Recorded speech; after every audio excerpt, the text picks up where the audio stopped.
de tu espacio. Al contrario, a ti muchas gracias por esta oportunidad. No, la Con verdad es muchísimo que gusto. es una distinción participar, pues como anfitrión, pero sobre todo como alumno de este taller. Estoy aquí, de verdad. Ah, pues bueno. Pues espero sea útil, querido Marcial. Seguro lo que hoy vamos a platicar tú ya lo dominas al pie de la letra. Pero pues bueno, no está de más siempre tener una actualización. O al menos Totalmente, recordar nuestras obligaciones y nuestros derechos. totalmente de acuerdo, Gabriel.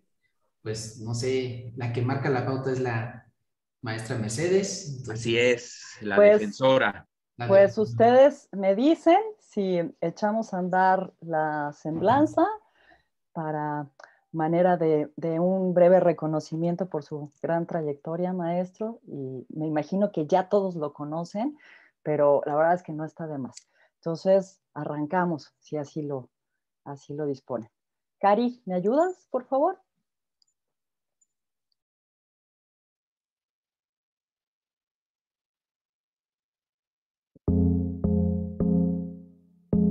Gabriel Sosa Plata es profesor e investigador de tiempo completo en la Universidad Autónoma Metropolitana, Unidad Xochimilco. Actualmente es director general de Radio Educación. Fue defensor de las audiencias de Canal 44 y de Radio Universidad de Guadalajara. Como parte de su historial profesional, también es importante mencionar que fue presidente de la Organización Interamericana de Defensoras y Defensores de las Audiencias. Es autor de diversas obras relacionadas con los medios de comunicación. Ha impartido cursos especializados y más de 120 conferencias sobre legislación, comunicación y nuevas tecnologías en universidades públicas y privadas, así como en diversas empresas e instituciones nacionales e internacionales. Un gran ponente para concluir nuestro taller, Medios Públicos, Derechos Humanos y Derechos de las Audiencias. Muchas gracias por acompañarnos en este día tan importante.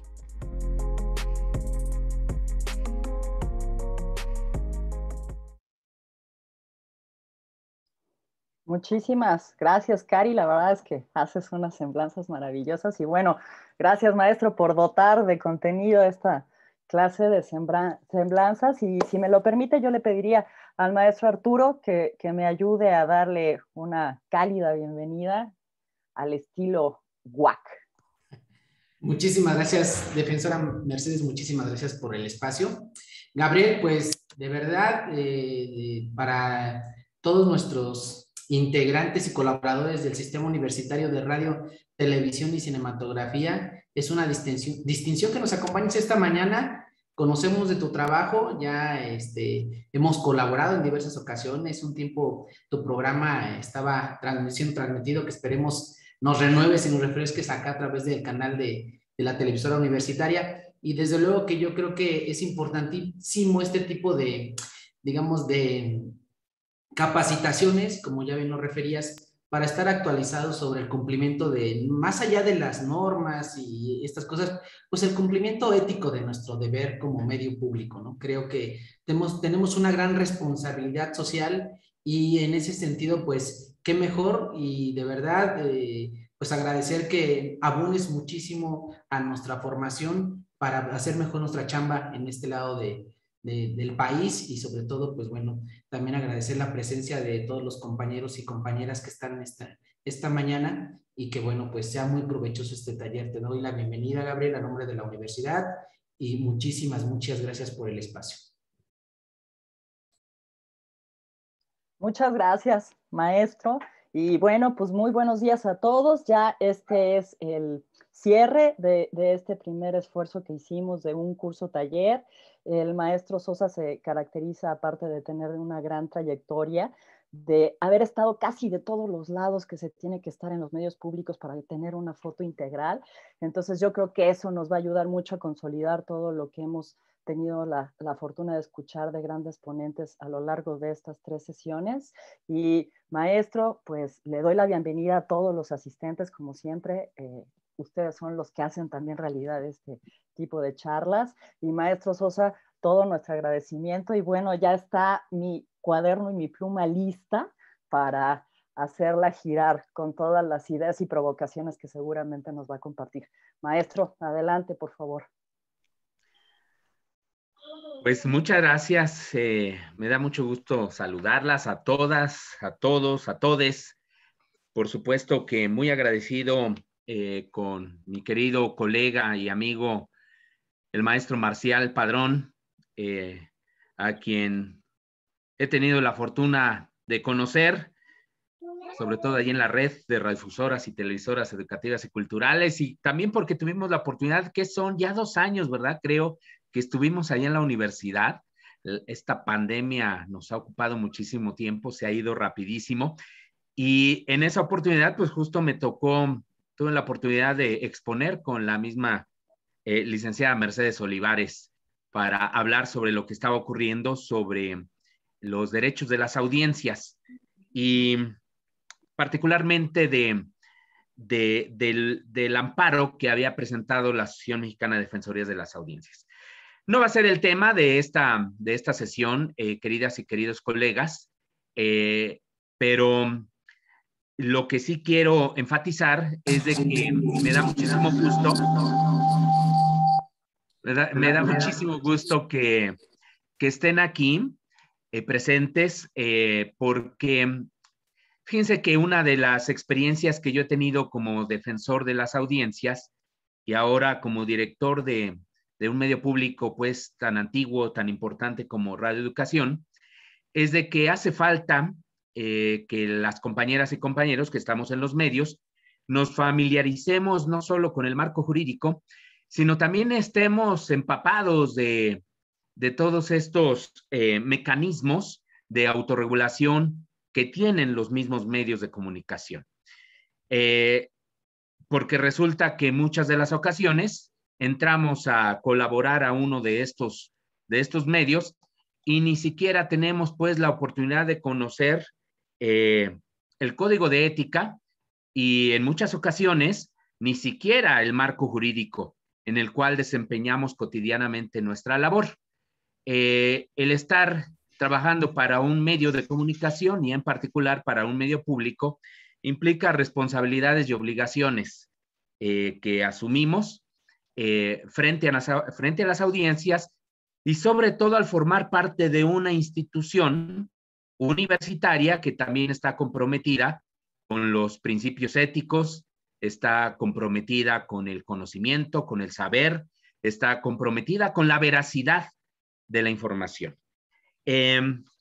Por eso es de que en esta ocasión, y dado que ya he podido platicar también con Mercedes de las sesiones que ustedes han tenido, quiero focalizarme a la parte dura de la legislación relacionada con los contenidos en particular.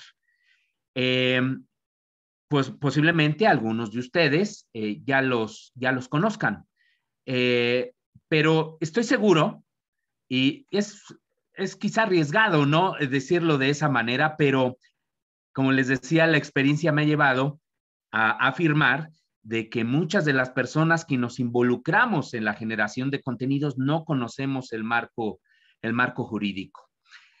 Y es muy importante que estemos familiarizados pues con ellos, con ello, porque ustedes se darán cuenta, a veces hay sorpresas con respecto a lo que está en la propia ley en esta materia. Un antecedente muy general, un antecedente histórico. Nosotros tuvimos regulación de medios de comunicación, me refiero a nosotros, a quienes estamos en los medios, pues, a que tuvimos una regulación prácticamente desde que nació la radiodifusión en México, pero sobre todo a partir de los años 30. Era una regulación, sobre todo durante ese periodo, antes del 60 y como les decía, sobre todo a partir de los años 30, una regulación muy estricta en la generación de contenidos. La Ley de Vías Generales de Comunicación era la que imperaba. Y a partir de ahí se desmembraban diversas reglamentaciones. Particularmente había una que regulaba los contenidos en la radiodifusión. Y para no hacer el cuento largo, era una regulación muy restrictiva y una de sus premisas, de sus artículos más importantes, era que no, fíjense nada más, no se podían tratar temas de política en los medios de comunicación. Así lo decía tal cual. Entonces se han de imaginar que una regulación pues tan restrictiva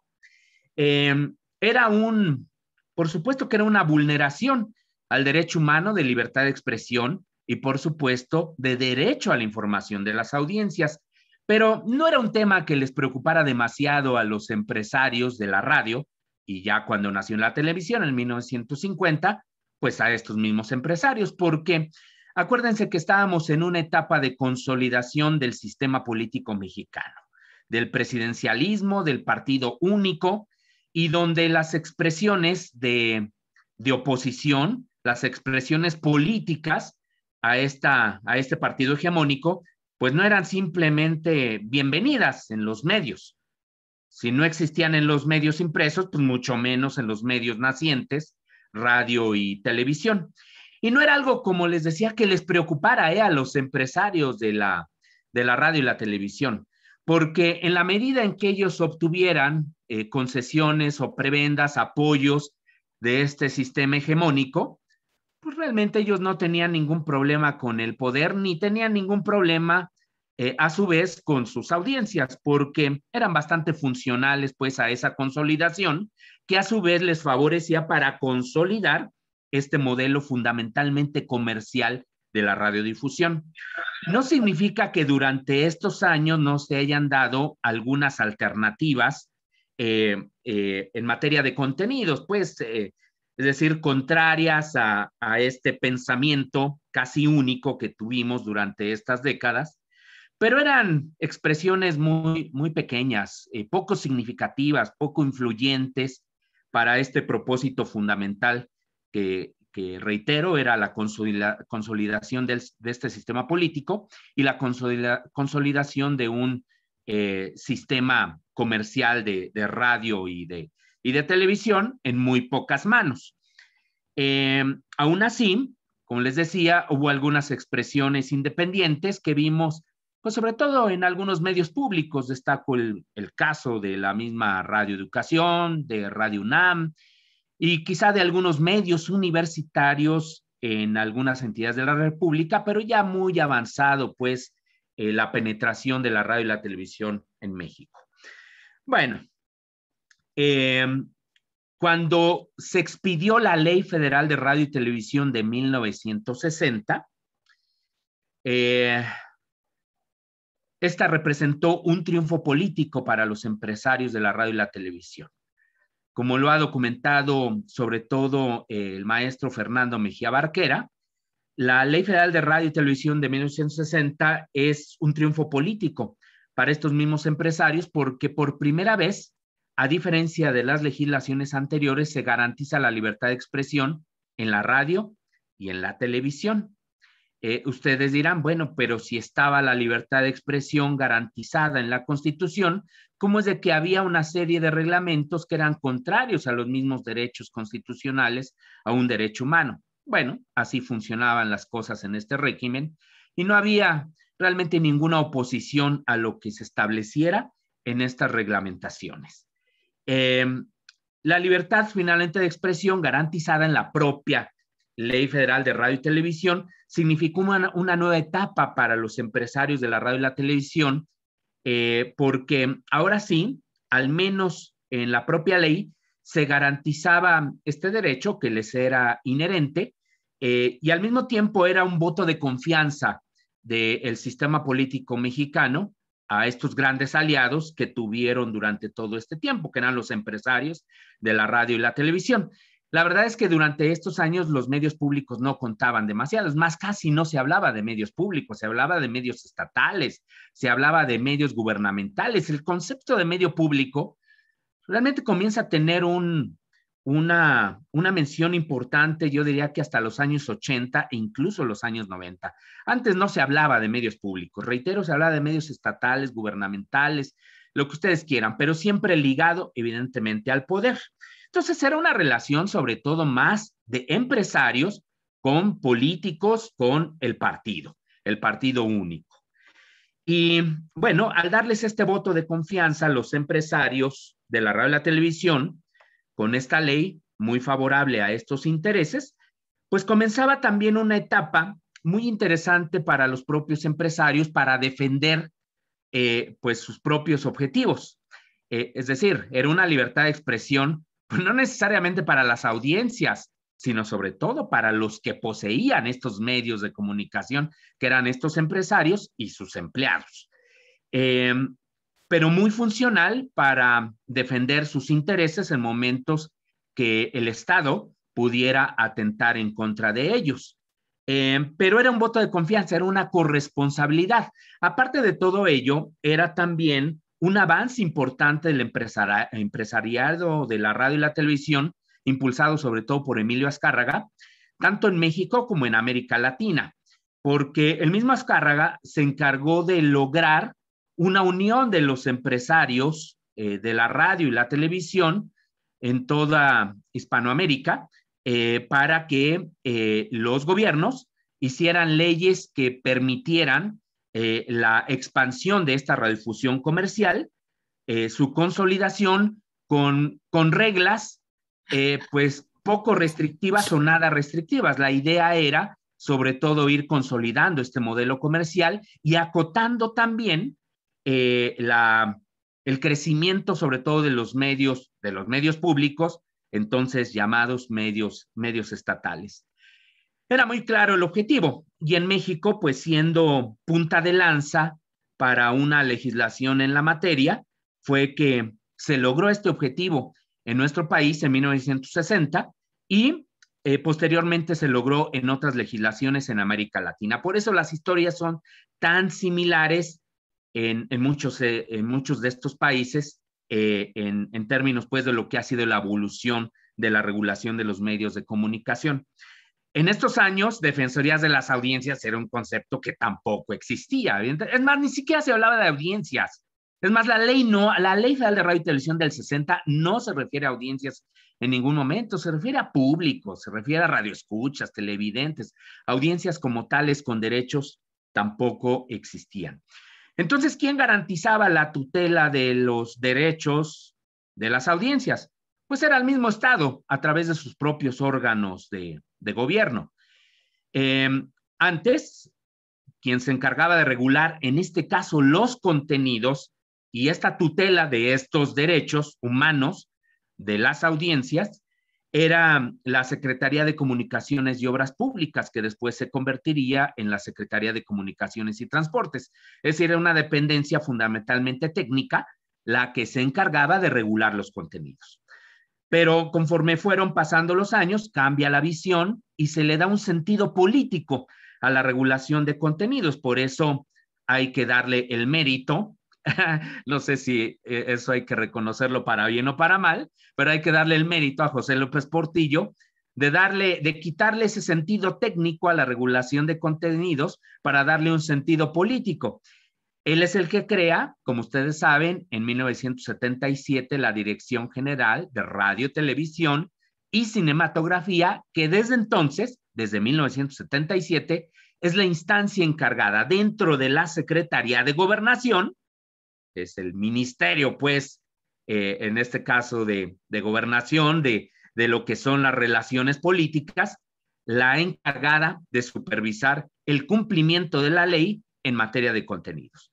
Ustedes también recordarán, cápsula meramente también histórica, que cuando nace RTC nace como un ente encargado de operar medios de comunicación y al mismo tiempo de regularlos, porque casi todos los medios que pertenecían al gobierno federal fueron adscritos a la misma RTC. Esto cambia cuando se crea el Instituto Mexicano de la Radio en 1983 y entonces se le quita la operación a RTC, se crean estos institutos, está el de radio, Instituto Mexicano de la Radio, Instituto Mexicano de Televisión, en fin, pero prevalecía y prevaleció con el paso de los años esta regulación de contenidos. Bueno, esto ocurre en el 77, la creación de RTC.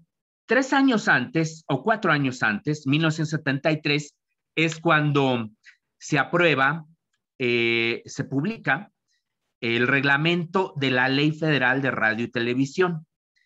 Recuerden, 1960, la Ley Federal de Radio y Televisión, 1973, el reglamento de la Ley Federal de Radio y Televisión.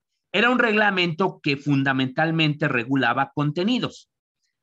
Es decir, nos pasamos 13 años sin una regulación, pues podríamos decir, más expedita, más puntual de los contenidos.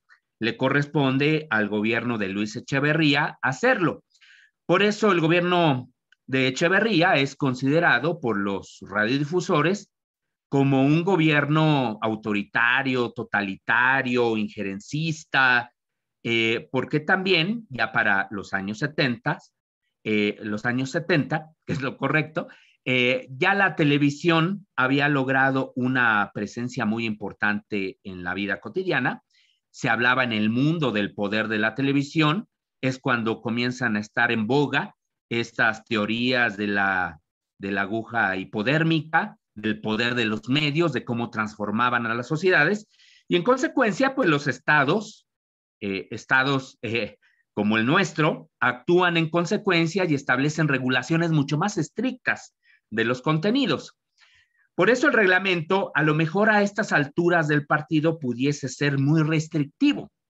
Es decir, si hacemos una relectura de este reglamento, encontraríamos de que hay mayores restricciones que libertades, ¿no? Que es la misma lectura que podríamos hacer de la ya abrogada o derogada ley de imprenta de 1917.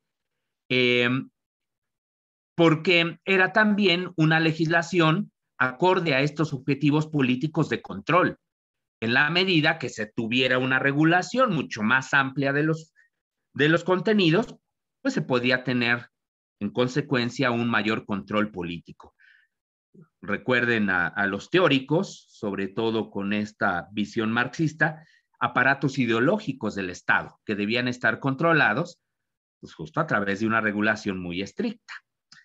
Pues así nos la pasamos durante todos estos años, con un órgano, RTC, que no es el único que regula contenidos, porque también está Secretaría de Salud, está la misma Procuraduría Federal del Consumidor, en fin, otras instituciones del Estado mexicano que también regulan los contenidos, pero RTC era la que, en teoría, debía estar tutelando el buen funcionamiento de los medios de comunicación en esta parte que es la de la programación, es decir, preservar los principios de la propia ley y al mismo tiempo estar tutelando estos derechos que como tales, reitero, no se les llamaba, de las audiencias. Durante muchos años se consideró a RTC como un órgano censor. Así lo calificaba la industria y así lo calificaban algunos sectores de la sociedad. A la luz quizá también de los años podríamos decir que quizás RTC tuvo buenos momentos y quizá también tuvo muy malos momentos. ¿A qué me refiero con los buenos momentos? A que, por ejemplo, hubo periodos en los cuales sí puso un énfasis muy importante para tutelar toda la programación que se destinaba a niñas y niños y actuaba en consecuencia. Es decir, si había palabras soeces, por ejemplo, si había contenidos inadecuados para los horarios, pues, en los cuales debían transmitirse a esta población, actuaba y sancionaba.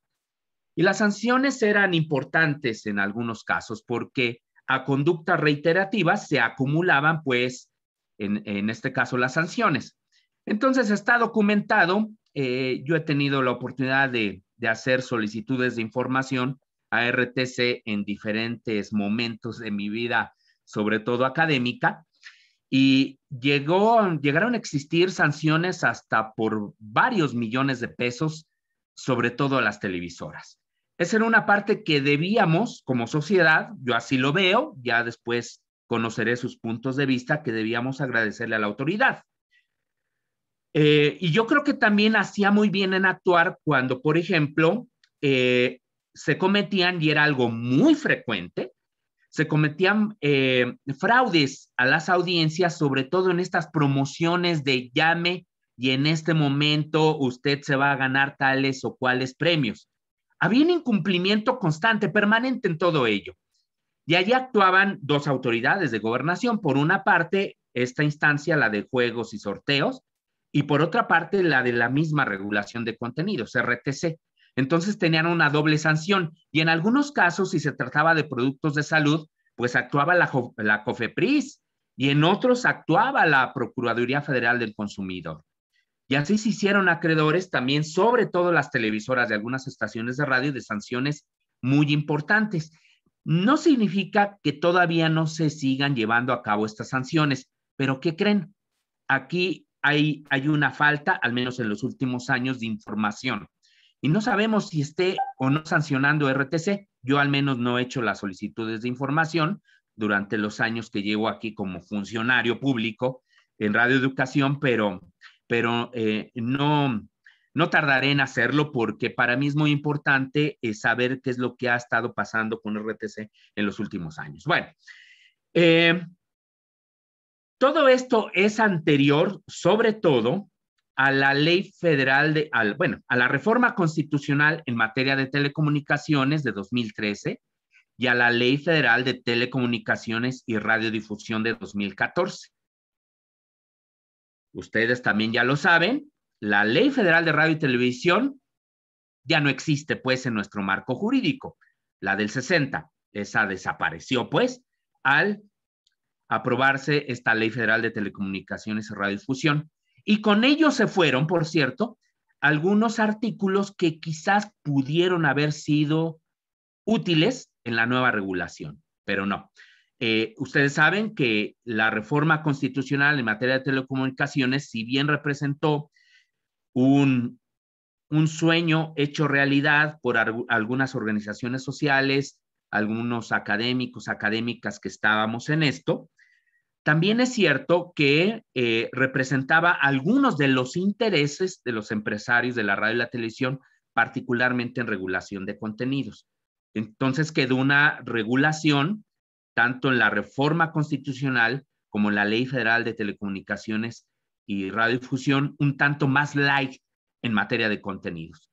Si uno compara, por ejemplo, este reglamento que les comenté del 73 con la Ley Federal de Telecomunicaciones y Radiodifusión del 2014, van a encontrar que muchos artículos, capítulos enteros relacionados con contenidos, simplemente ya no existen.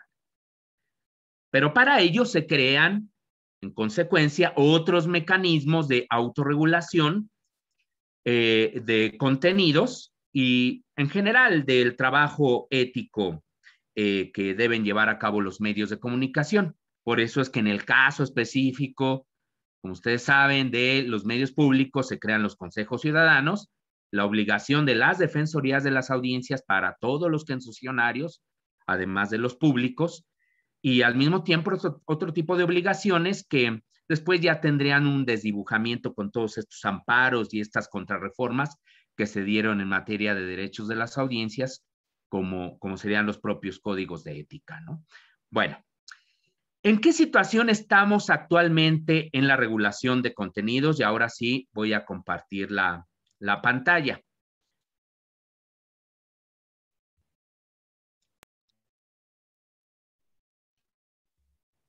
Muy bien, pues ahí ya la tienen.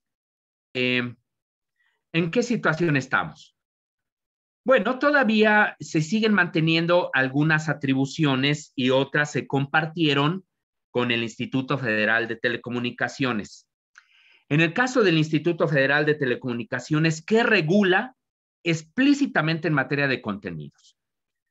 Pues el acceso a la multiprogramación, por ejemplo, todo lo que tiene que ver con esto que hemos visto, sobre todo en televisión, aunque también lo tenemos en radio, de que se multiplican las señales para ofrecer varios contenidos, ¿no? Varias programaciones. Bueno, eso tiene que pasar por una autorización del Instituto Federal de Telecomunicaciones. Una que se nos olvida, que es muy importante, que es vigilar y sancionar el cumplimiento de los tiempos máximos establecidos para la transmisión de mensajes comerciales. Más adelante retomamos los porcentajes de todo ello, pero hasta el momento no sabemos, o al menos el IFT no ha informado, si ha habido una violación, por ejemplo, de los máximos de publicidad de las emisoras de radio y televisión, y también de los tiempos máximos o de los porcentajes, en este caso máximos, que tienen algunos medios públicos, pero sobre todo los medios comunitarios e indígenas en cuanto a la posibilidad de recibir contratos por publicidad de gobierno. Pero bueno, es el IFT el que regula este tema. Luego, vigilar y sancionar las obligaciones en materia de defensa de las audiencias. Como ustedes saben, esto todavía es endeble, pues aunque todavía prevalece en la Constitución como una de las atribuciones o facultades importantes, lo que es la regulación de todo el sistema de radiofusión y telecomunicaciones.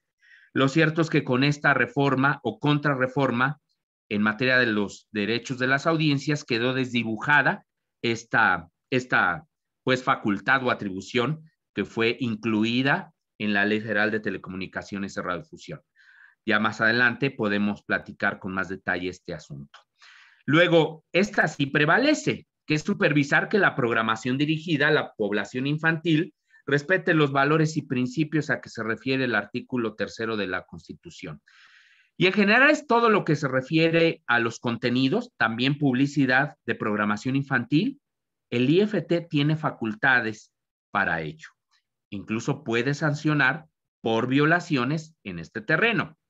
Luego, también tiene esta facultad, que es la de ordenar la suspensión precautoria de transmisiones que violen las normas previstas en la ley, sobre todo cuando se trata de contenidos dirigidos a la población infantil y que impliquen un riesgo pues mayúsculo, una afectación mayúscula.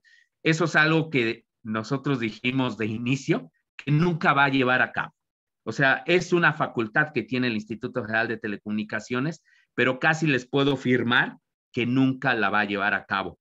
¿Por qué? Porque es un tema muy complicado. Imagínense que diga en un momento determinado, Canal 5 en este momento debe dejar de transmitir este programa. Eso no va a ocurrir. Nunca ha ocurrido de esa manera. Quizás en la época anterior al 60 sí llegó a ocurrir, pero no va a volver a ocurrir. Pero es una facultad que tiene, ¿eh? En caso de que haya una situación muy grave, particularmente, ya decíamos, para algún contenido dirigido a niñas o a niños. Y al mismo tiempo es informar a la Secretaría de Salud y a la Secretaría de Gobernación de los resultados de sus supervisiones realizadas, o sea, el monitoreo que haga de los contenidos para que éstas ejerzan sus facultades de sanción. Si ustedes se dan cuenta, se creó como una especie de tercera ventanilla dentro de esta Ley Federal de Telecomunicaciones y Radiofusión, porque decíamos antes, toda la regulación de contenidos en general correspondía a RTC de Gobernación, ¿no? Y en el caso de temas de salud, pues correspondía y sigue correspondiendo a COFEPRIS, ¿no?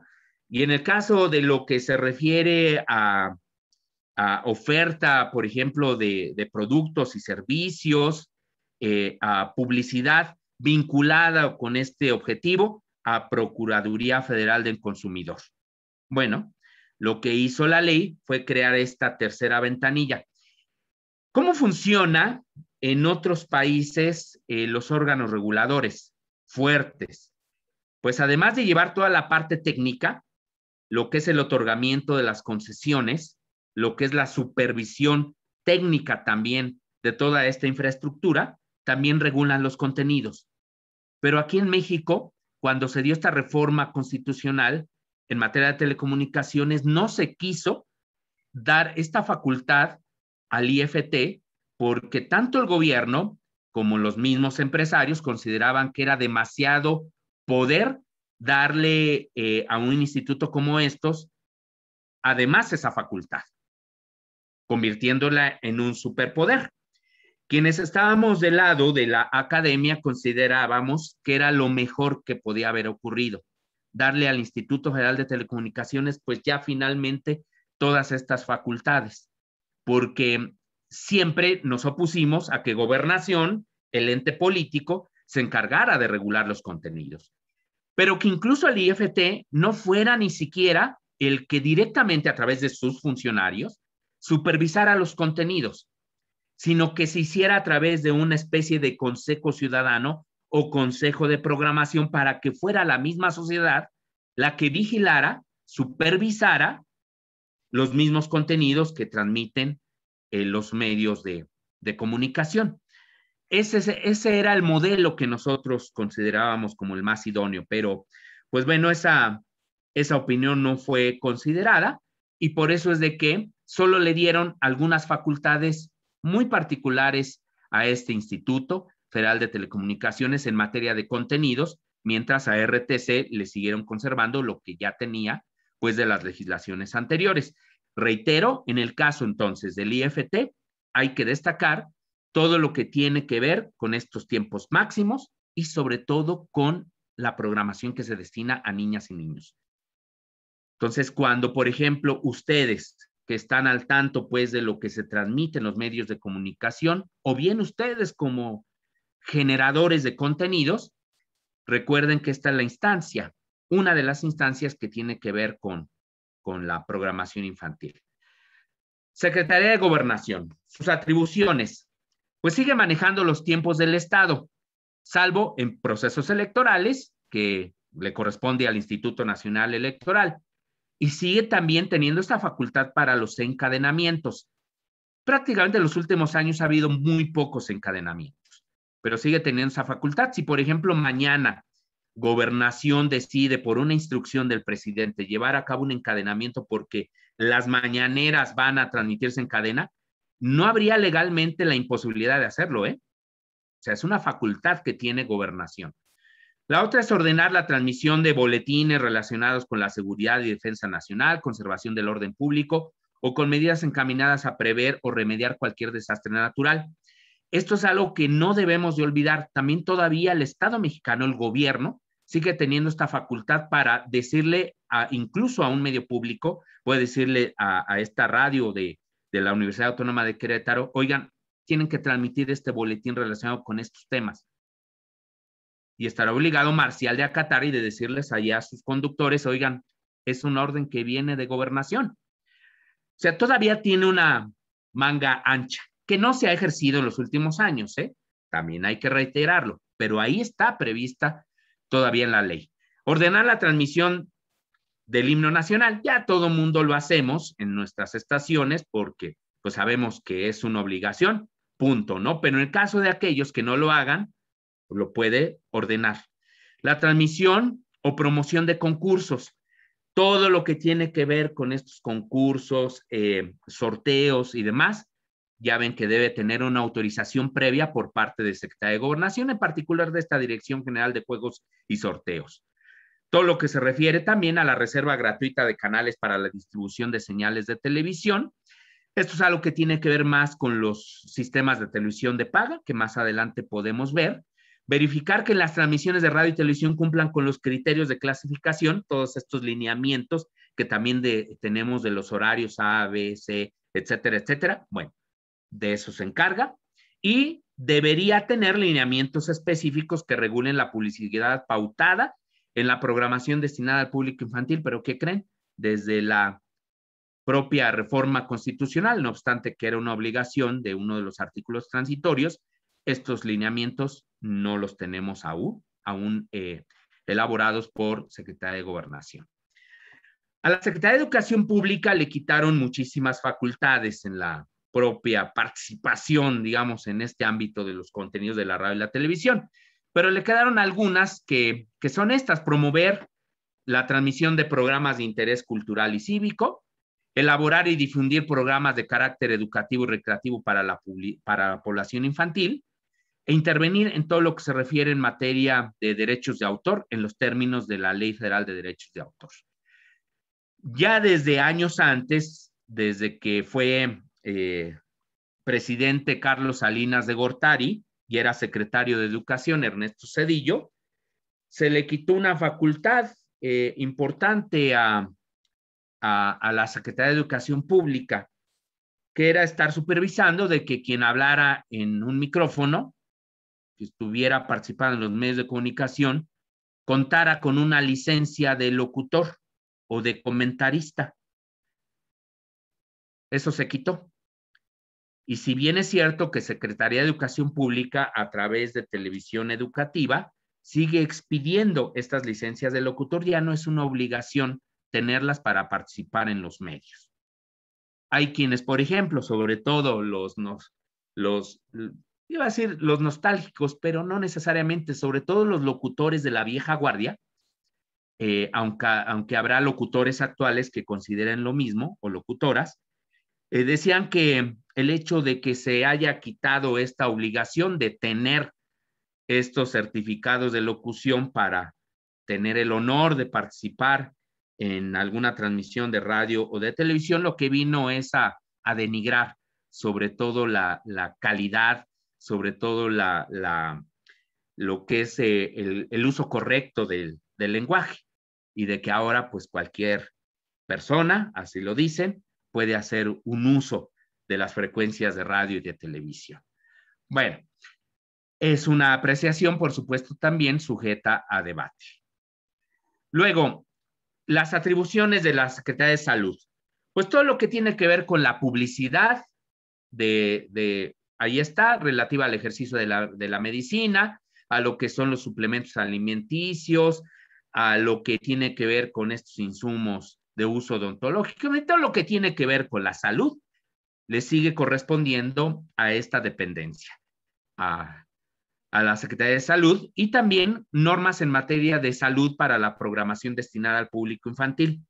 La COFEPRIS, reitero, en lo particular sigue actuando en publicidad relativa a esta población infantil, pero también de todos estos productos, de los llamados productos chatarra, todos estos productos milagrosos que se continúan transmitiendo en la radio y en la televisión. Bueno, si ustedes ven una vulneración, por ejemplo, de estos derechos fundamentales, es decir, de una información de calidad relacionada con los temas de la salud, pues pueden presentar sus quejas allá a la COFEPRIS para que actúe en consecuencia. Bueno, el artículo 223 de esta Ley Federal de Telecomunicaciones y Radiodifusión es el que se relaciona con la función social de la radio y la televisión. En general, aquí no establece diferencias entre medios públicos o medios comerciales, comunitarios o indígenas. Es para todos. Esta es la función social que deben tener los medios de comunicación en términos generales. Si ustedes se dan cuenta, este artículo da para mucho y es una herramienta fundamental de interpretación para las y los defensores de las audiencias, para los consejos de programación, para los consejos ciudadanos y para las propias audiencias, porque aquí está el soporte de cómo deben operar en realidad los medios. O sea, aquí no hablan, si ustedes se dan cuenta, de negocios, sino que se establece que los medios de comunicación pues deben cumplir esta función social. Por eso, así se establece tal cual. La programación que se difunda a través de radiodifusión o televisión y audios restringidos en el marco de la libertad de expresión y recepción de ideas e información deberá propiciar la integración de las familias, el desarrollo armónico de la niñez, el mejoramiento de los sistemas educativos, la difusión de los valores artísticos, históricos y culturales, el desarrollo sustentable, la difusión de las ideas que afirmen nuestra unidad nacional, la igualdad entre mujeres y hombres, la divulgación del conocimiento científico y técnico, y el uso correcto del lenguaje. Este le puse en rojo, intenso, bueno, no tan intenso, porque, ¿qué creen? Esto ya fue declarado inconstitucional. El uso correcto del lenguaje. Ahora les quiero comentar algo al respecto. Antes de comentarles o de decirles que cada uno de estos puntos, reitero, de los que están en el artículo 223, da para mucho. Y si ustedes se pueden dar cuenta, nos podemos amarrar también o vincularlo con muchas otras leyes, con muchos otros reglamentos, con muchos otros, pues digamos, estos documentos que se establecen a nivel internacional para las mejores prácticas en materia de derechos humanos, en materia de libertad de expresión, a las obligaciones a las que se comprometen los estados nacionales con estos compromisos. En fin, da para muchísimo este artículo. Y ahora sí entro con esto del uso correcto del lenguaje. Fíjense que lo que ocurrió es de que cuando se expide, se aprueba, se publica esta Ley Federal de Telecomunicaciones y Radiodifusión, una radio comercial se amparó particularmente en varios artículos, pero particularmente en el artículo 223, porque consideraba que era una importante intromisión de la autoridad en materia de contenidos, en la radio y en la televisión, y que esto podría afectar la misma libertad de expresión, porque dejaba en una enorme ambigüedad la aplicación de la ley, en este caso en el uso correcto del lenguaje.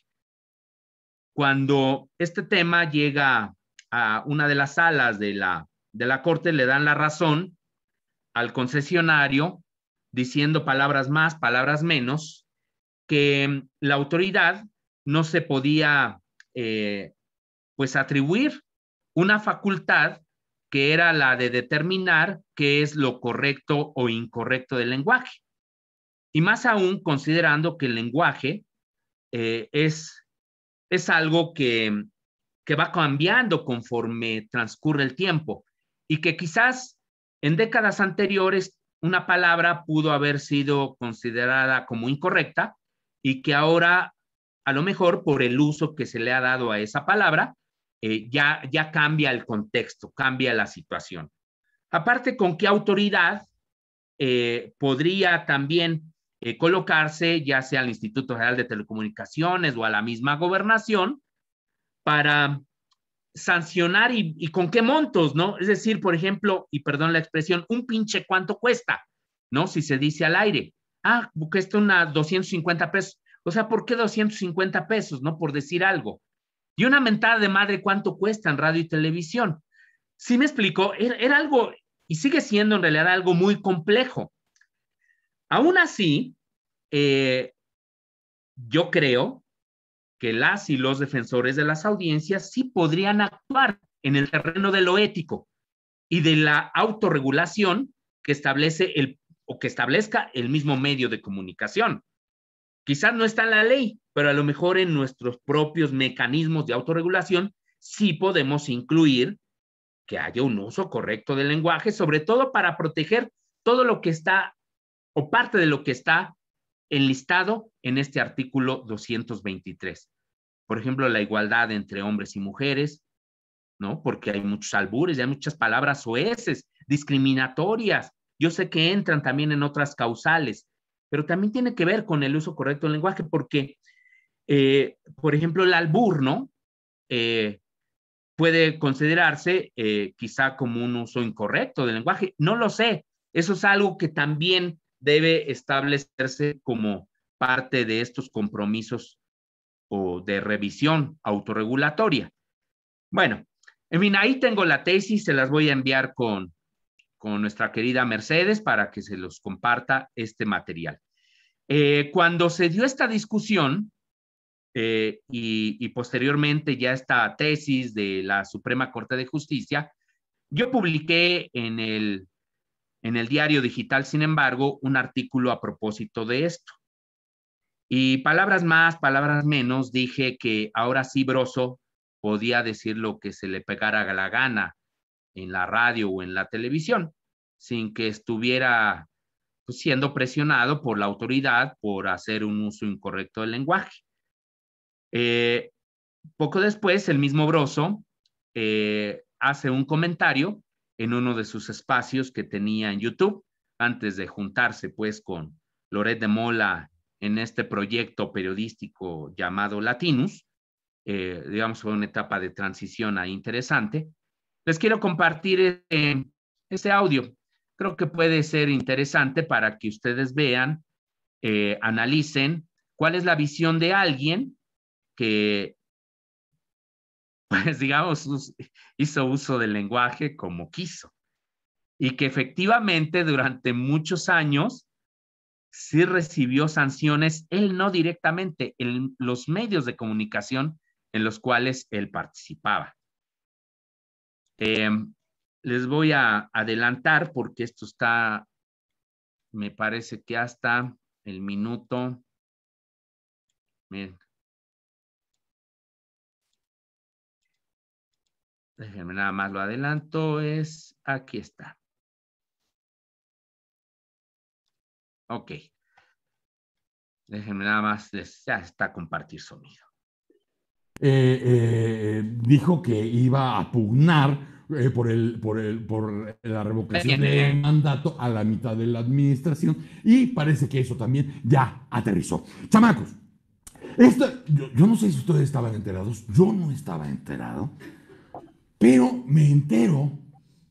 ¿Tú leíste la columna del maestro Sosa Plata, Paco? No. Ah, fíjate, ni Paco, que es un pinche chismoso de todo lo que sale. De todo. Cabrón. Y yo no sabía. Y si Paco no sabía, pues casi nadie sabe. El maestro Gabriel Sosa Plata hace su columna y en su columna, abre su columna diciendo: Broso debe estar feliz. Porque decir groserías o alburear en los programas de radio y televisión ya es un derecho, que en ciertas circunstancias ya no podría ser sancionado por el gobierno. No más observaciones, ni extrañamientos, ni multas a quien hagan un uso incorrecto del lenguaje, porque de lo contrario se vulnera el derecho a la libertad de expresión. Entonces yo leo la columna del maestro Sosa Plata, a quien le mando un saludo, y entonces me entero que la tesis aislada de la primera sala de la Suprema Corte de Justicia de la Nación no deja lugar a dudas. La fracción 9 del artículo 223 de la Ley Federal de Telecomunicaciones y Radiodifusión, relativa a que en las transmisiones se debe propiciar un uso correcto del lenguaje, es inconstitucional, porque pretende que el Estado pueda erigirse en una autoridad lingüística y determine el uso correcto de las palabras en los medios de comunicación. Entonces dicen los ministros, es constitucionalmente inaceptable porque el lenguaje no es un sistema normativo determinado por las fuentes jurídicas del sistema constitucional. Son fuentes extrajurídicas, lo que provoca que la referida porción normativa vulnera la libertad de expresión de la concesionaria, porque al producir y transmitir programación debe cuidar no hacer un uso incorrecto del lenguaje, inhibiéndolo o inhibiéndose de producir contenidos que consideraría valiosos para la discusión pública. Fíjense, la Suprema Corte de la Justicia de la Nación, año 2018. Dice la Corte, muchas veces los concesionarios pueden considerar necesario que ciertos mensajes se transmitan en un lenguaje irreverente. Palabra que yo cambiaría, porque eso de andar con la bandera irreverente perdónenme la expresión, está muy cabrón, ¿no? A estas alturas hablar de irreverencia, ¿eres o no eres, no? Entonces, bueno, pero no importa, palabras más, palabras menos, no importa. ¿Qué tal si el concesionario decide que quiere una cosa poco convencional o quiere producir algo incluso ofensivo para generar un impacto en los interlocutores y detonar una deliberación pública? La discusión desinhibida, esto es mejor que irreverente, desinhibida. La discusión desinhibida, robusta y plural necesaria en una democracia exige que los participantes no estén sujetos a un permanente temor. ¿Te acuerdas? ¡Ja! ¡Hijo de la chingada! Pues así hemos estado décadas. décadas visitando, siendo citados por los buenos amigos de RTC, teniendo conversaciones con diferentes secretarios de gobernación a lo largo de los años por este tema. El permanente temor de ser sancionados por un uso incorrecto del lenguaje. Así, la necesaria creatividad. Fíjate lo que dijeron los de la Corte. Así, la necesaria creatividad para la transmisión de sus ideas exige como presupuesto la preservación de la libertad para utilizar el lenguaje de la manera que mejor se considere. Gracias a la columna del maestro Sosa Plata, me entero porque parece que esto viene, porque además se lo dice en su columna, yo me enteré por un tip de un amigo, pero esto viene desde mayo. Y a todo mundo le valió madre. A todo mundo le valió reverenda madre. Y dime tú, bueno, por lo menos a muchos nos hace un cambio de vida y de calidad de vida y en general es un refresco para la mente. Porque fíjate qué curioso, y se los comparto si quieren, ¿no? Si no, pues ya saben ustedes, para eso hay más canales, ¿no? Y me refiero a los canales de YouTube. No, ay, mira, ya está como actuando en la tele. No, también hay canales en YouTube, chingado. Entonces, el uso correcto del lenguaje, hasta la fecha. Mucha gente, es que no se puede hacer uso incorrecto del lenguaje, es una grosería, es una falta de respeto para el auditorio. Espérate. Uno tendría que preguntar, oye, ¿por qué son tan fijados en el uso correcto del lenguaje? Y no nos concentramos, por ejemplo, en el uso correcto del erario, el uso correcto de los contratos del gobierno, el uso correcto de las prerrogativas que reciben los partidos, el uso correcto de la función pública, el uso correcto de las policías, el uso correcto del compromiso social, el uso correcto de las instituciones, el uso correcto de la procuración de justicia, el uso correcto de la ley. ¿Por qué no nos fijamos en eso? Está muy chingón. Y aquí viene un video que venía con el artículo. En el video me agarraron en distintos momentos de los programas y editaron donde yo decía palabrotas. Entonces ves el video y sale el payaso diciendo, no mames, pendejo, no, pincho ojete. Y entonces dices, bueno, es una colección de palabrotas en la edición del payaso. Y claro, las palabrotas solas nada más son un grupo de palabrotas dichas por un pinche payaso. Y el contexto, porque habrá que preguntarse, y aquí es donde viene lo junto con lo pegado. ¿De qué estaba hablando yo cuando dije ese pendejo? ¿De qué tema estaba hablando yo cuando dije chingada madre? ¿De qué tema de quién estaba hablando cuando dije un poquito de madre, señor? Y entonces en ese contexto queda bastante claro, sobre todo en la información, que las palabrotas, las pelandrujadas, han sido todo el tiempo el bonito aderezo de los platos principales. Y los platos principales son los temas de coyuntura o las eternas taras del sentido político en el sinsentido político que hemos vivido años y años y años y años y años. Desde luego, como dice también la Suprema Corte, esta libertad, que desde luego conlleva una pinche responsabilidad de la cual sabemos aquí todos,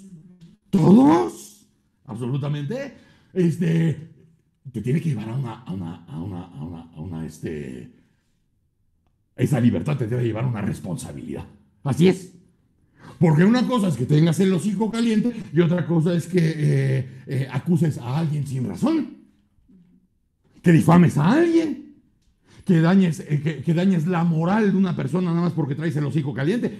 Hay que tener el hocico caliente y también la cola corta y experiencia para poder aprovechar todas las posibilidades del lenguaje. Y dice bien la Suprema Corte, no se puede atentar contra los derechos humanos. No obstante que uses el hocico para lo que quieras, mientras no afectes los derechos humanos. Y es lo mismo. el desarrollo armónico de la niñez, la integración de las familias. Y volvemos al mismo, a lo mismo. ¿Podrá una palabrota atentar contra la integración de las familias? ¿O el desarrollo armónico de la niñez? Pero el uso incorrecto de las instituciones sí. El uso incorrecto del erario sí atenta contra los derechos humanos de los mexicanos. Así que, qué bueno a la Suprema Corte de Justicia, que muchas veces, desde aquí y desde otros espacios, he cuestionado, porque hay decisiones que no obstante están sustentadas y que tienen una gran argumentación, esas decisiones, de pronto hay decisiones de la Suprema Corte que no embonan con la realidad del país. Y así lo he dicho al aire y así se lo he dicho a los ministros. Hay disertaciones maravillosas acerca de un dictamen, pero que nada tiene que ver con el país. Que le ha valido madre a todo el mundo, sí tiene que ver con el país. La salud mental es que brote la palabra y que las palabras fluyan. Mientras las palabras fluyen como sabemos que nos están saliendo del alma, es hasta sanador. Qué bueno que la Suprema Corte de Justicia, no importa cuánto tiempo se haya tardado, pero que llegó a decir, bueno, sí, el chiste es que la gente se comunique. Ese. Qué bueno, qué bueno. Oigan, chamacos, denle like.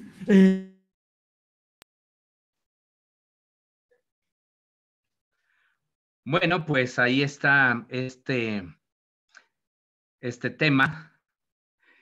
Que creo que nos da también bastante luz, ¿no? Es decir, creo que efectivamente, sobre todo en la parte final, ahí Broso refiere que durante varios años, quizás décadas, RTC utilizaba la aplicación de la ley para censurar, pues no el uso incorrecto del lenguaje, ¿no?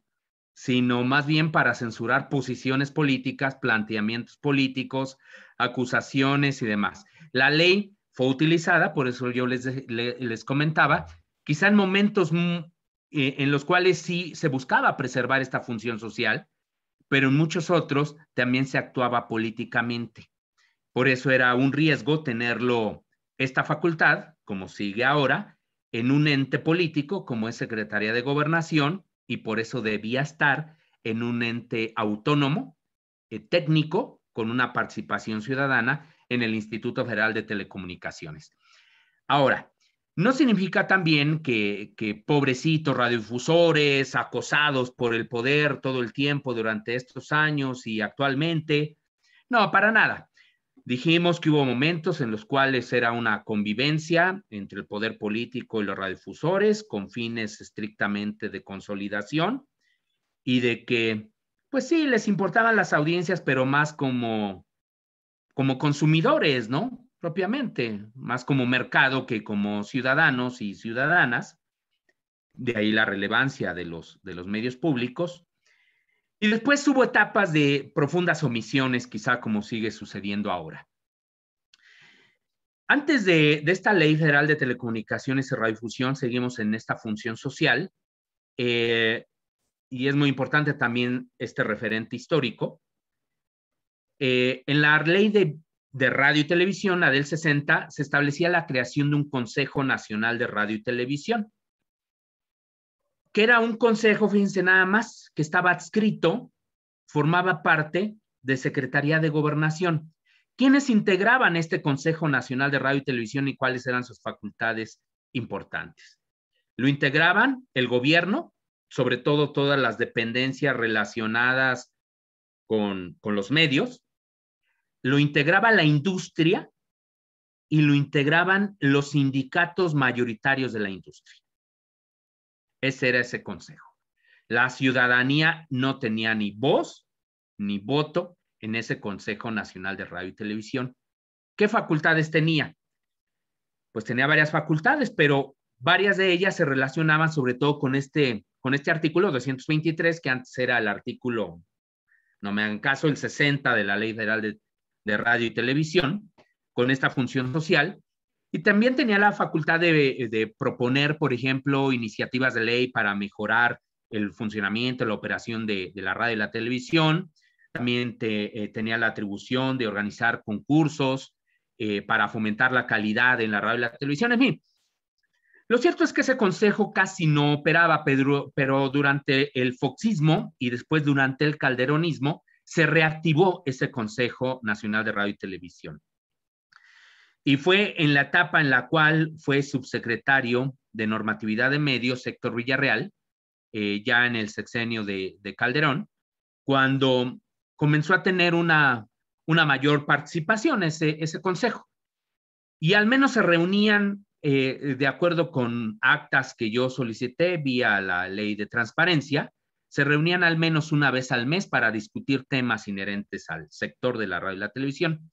En una de esas reuniones, se le ocurre al representante de Televisa y editorialista del Universal y de otros medios, Javier Tejado Dondé, hacer una especie de moción para que actuara el Consejo Nacional de Radio y Televisión y sobre todo el gobierno para poner en orden los contenidos del Canal 11 particularmente, que porque consideraba que estas series como la de XY y Soy tu fan y otras, había un uso incorrecto del lenguaje, se transmitían contenidos vulgares, ¿no? Que atentaban contra la integración de las familias y que esto afectaba a las niñas y los niños.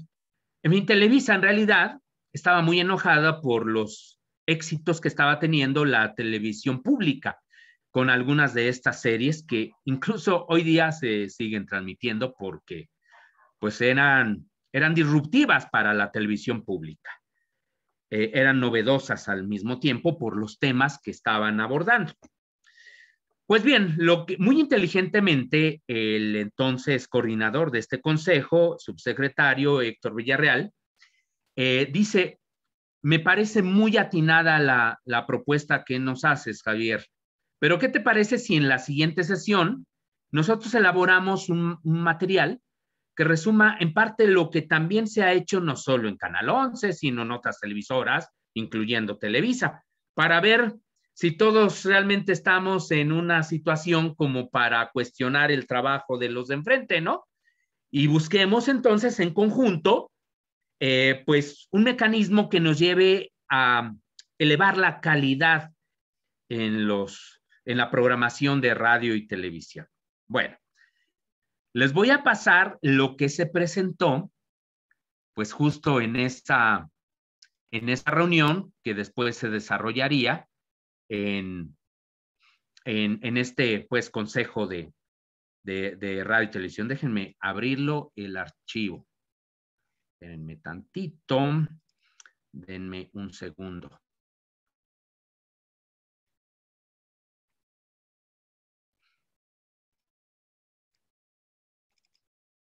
Es que se cerró hace un momento que quise. Ahí voy. Bueno, ahora sí.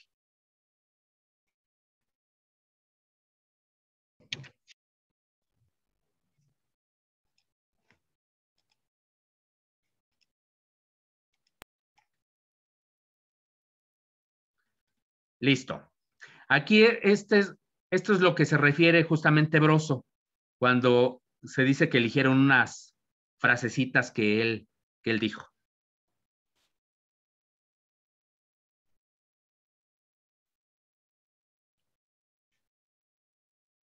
Neta, la ley soy yo, desgraciado.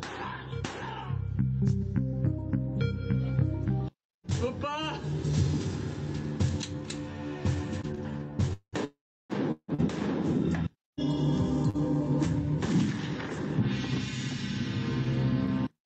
¿Sabes qué, jefa?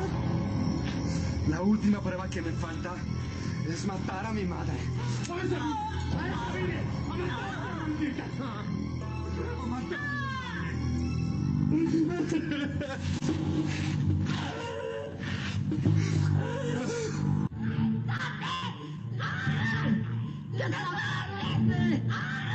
¡Desapareció!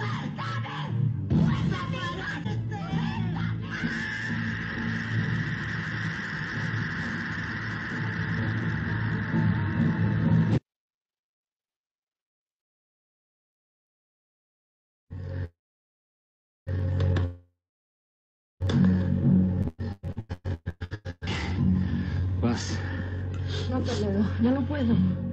Ya, hombre. Es para que la pasemos mejor. Ándale. Solo una y nada más. No, en serio. Ya me metí 3 líneas, estoy en mi límite. Me encanta que estés en tu límite. Y con la cocaína te prendes más.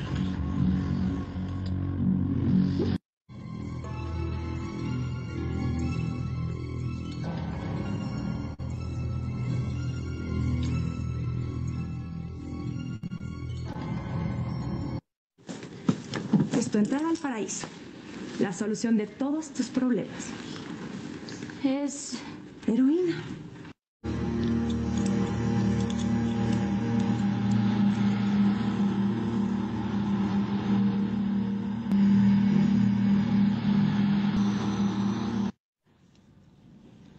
¿Tienes un pase? Sí. Dame, ¿no? ¿Ahorita? Sí. Ándale, mira, saca el pase y te va a llevar hasta las estrellas. Lo tienes en la mano, ¿no? Llévale. Pues ya. Ya vas.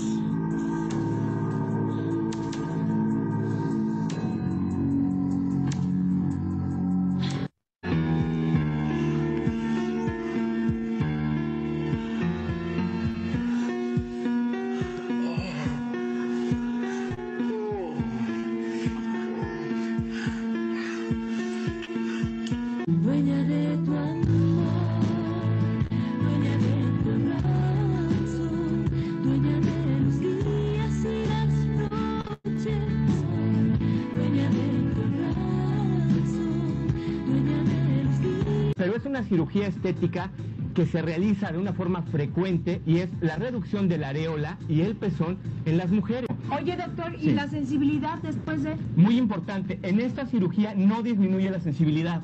¿Por qué? Porque es solamente una piel muy delgadita la que se quita alrededor y se hace más pequeña. Incluso también al reducir el pezón, el tamaño del pezón. ¡Tú que había muerto tú y eso! Que era la última vez que me hablabas así. Antes que permitir que me deje. Primero te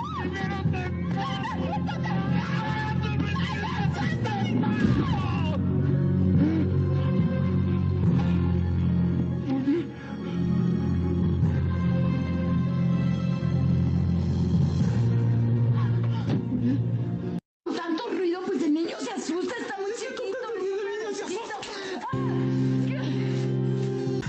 ¿Servirá?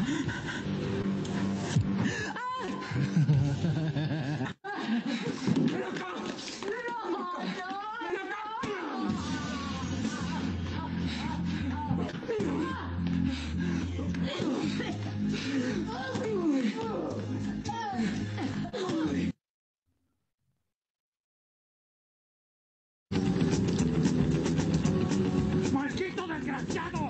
¡Así te quería ganar!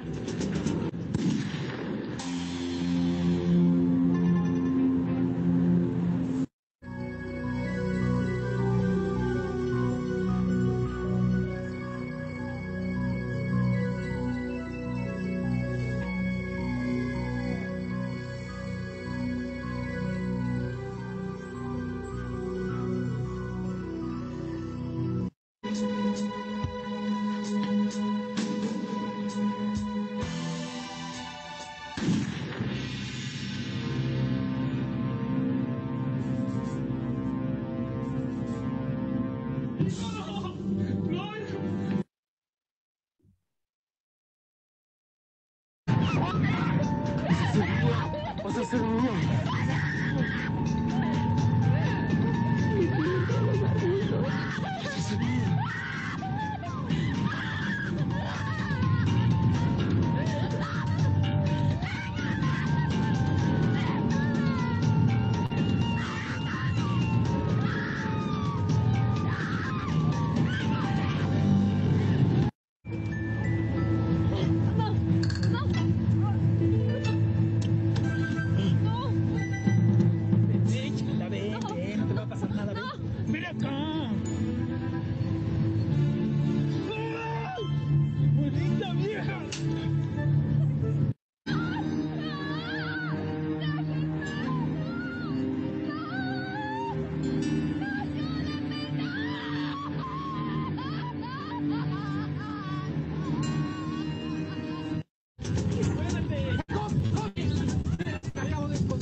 No. ¿De qué sirve? ¿De qué sirve que anden encabronados? ¿De qué?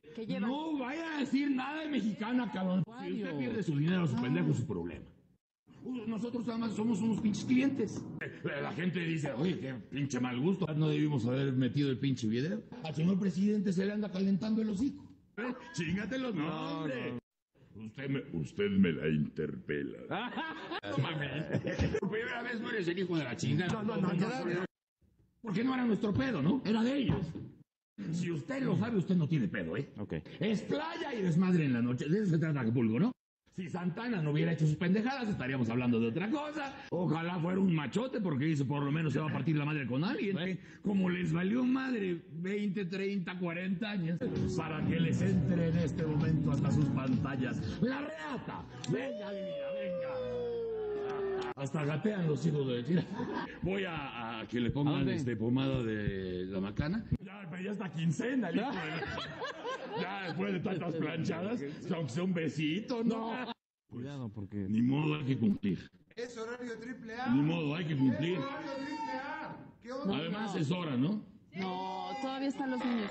Todavía están los niños en casa. ¿Y los niños no pueden ver esto?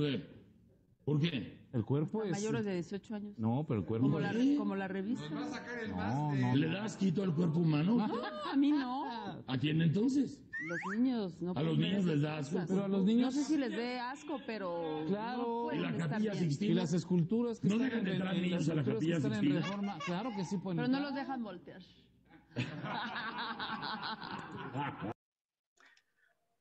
Bueno, perdón por lo fuerte de las imágenes, pero eso es lo que se transmitía y se sigue transmitiendo, ¿eh? Quizá ya le han bajado algunas televisoras, pero es parte de lo que se han formado también niñas y niños durante todos estos años, una normalización de la violencia, de agresiones a las mujeres, de una violación constante a los derechos humanos en las propias pantallas. Y cuando estamos hablando de una función social, pues todo eso que acabamos de ver es, por ejemplo, contrario a lo que aquí se establece en el artículo 223.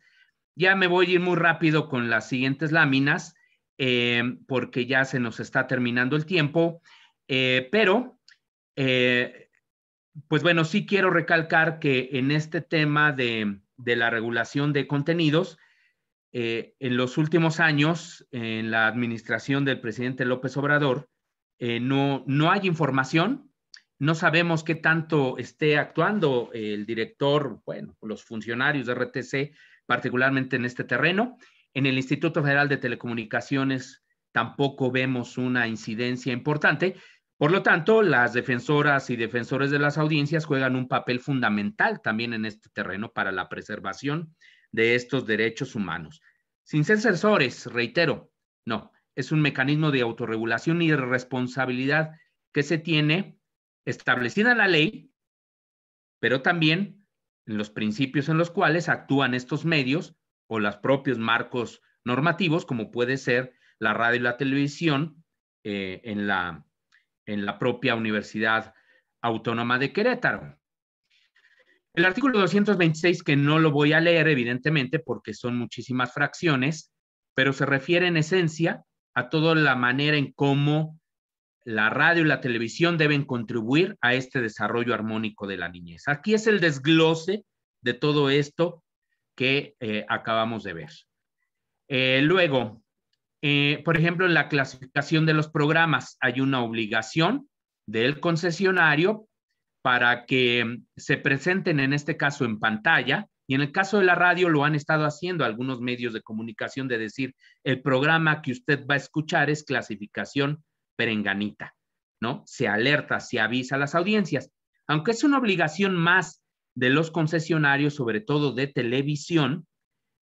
Hay algunos medios, como lo hizo también la radio de la Universidad de Guadalajara, y lo hicieron también algunas radios comerciales, que ponen estos avisos parentales. No está mal, no sobra. Yo sé que las audiencias son muy distintas en la radio y en la televisión, es decir, en la televisión se concentra sobre todo las audiencias en la noche, a diferencia de la radio, que se concentran sobre todo durante la mañana y parte de la tarde. Pero los avisos parentales son bastante útiles. Bueno, en el caso de la televisión, ahí está esta obligación. Y aquí se establece, pues, que las películas de cine que se transmiten en televisión también deben utilizar los mismos criterios. Y se habla también más adelante del papel de la televisión restringida en este terreno. Luego, el artículo 246 ya propiamente se refiere a la publicidad destinada al público infantil, donde también lo que se busca es preservar todos sus derechos y donde hay restricciones aquí sí muy claras, muy puntuales de la ley. Por ejemplo, no se puede presentar a niñas, niños o adolescentes como objeto sexual. Por ejemplo, no se puede incitar directamente a que compran o pidan la compra o contratación de un producto o servicio, como ha ocurrido con algunas campañas, sobre todo de estos alimentos chatarra, ¿no? Dile a tu papá que te compre McDonald's, ¿no? Tiene un juguetito maravilloso. Mostrar conductas que promuevan la desigualdad entre hombres y mujeres, presentar, pues, o incitar algún tipo de conductas de acoso o intimidación escolar. Y este es muy importante, de contener mensajes subliminales o subrepticios, ¿no? Quienes han hecho publicidad dicen que esto es pura fantasía, quienes han estudiado los medios dicen que sí existe. Luego se habla del idioma en los contenidos de la radio y la televisión, y esto es algo que también ya se relaciona con un triunfo que tuvo particularmente Mardonio en representación de diversas comunidades y pueblos indígenas, porque la ley establecía que era el idioma nacional, ¿no? Y el español, cuando ahora ya también con este amparo que se ganó, ya las emisoras de radio y televisión pueden transmitir en cualquier lengua indígena, que finalmente son también lenguas nacionales, sin ningún problema en ese terreno. Hay una parte muy interesante que a veces se nos olvida que está en la ley, que hay una obligación de los concesionarios de la radio y la televisión, tanto abierta como de paga, de incluir noticiarios en sus espacios pues cotidianos. Dice, incluirán en su programación diaria información sobre acontecimientos de diferente índole. Esto explica por qué muchos concesionarios al menos incorporen resúmenes muy breves, ¿no? De cada hora. Es una obligación de ley. Luego, esto ya se refiere propiamente a lo que es la reserva de canales, particularmente la televisión de paga. Me lo salto.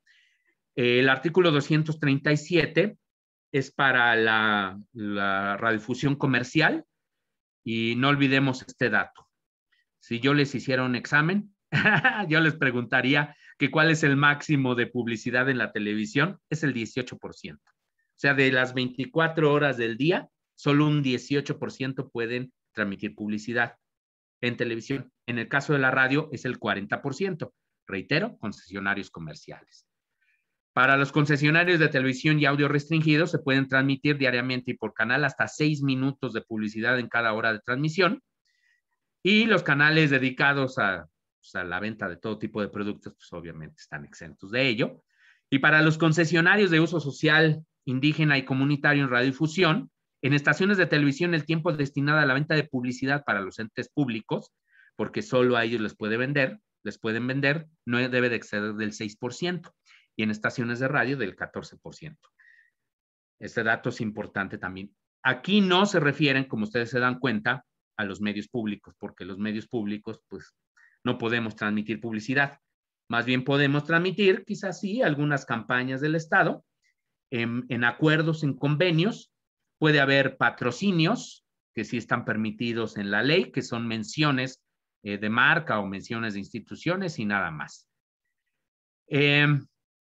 Bueno, esto espero ya lo hayan visto en algún momento de estas sesiones, y no, esto es en sí mismo toda una sesión porque se relaciona con todo lo que tiene que ver con lo que se ha trabajado en el INE en los últimos años, que es el artículo 238, que en realidad está tomado tal cual del artículo 6º, 7º, pues, de la Constitución, que dice que con la finalidad de evitar la transmisión de publicidad engañosa sin afectar la libertad de expresión y difusión, se prohíbe la transmisión de publicidad o propaganda presentada como información periodística o noticiosa, que hasta ahorita sigue siendo letra muerta, porque pues le ha resultado en el caso, por ejemplo, de procesos electorales muy difícil a la autoridad demostrar que ello ocurra.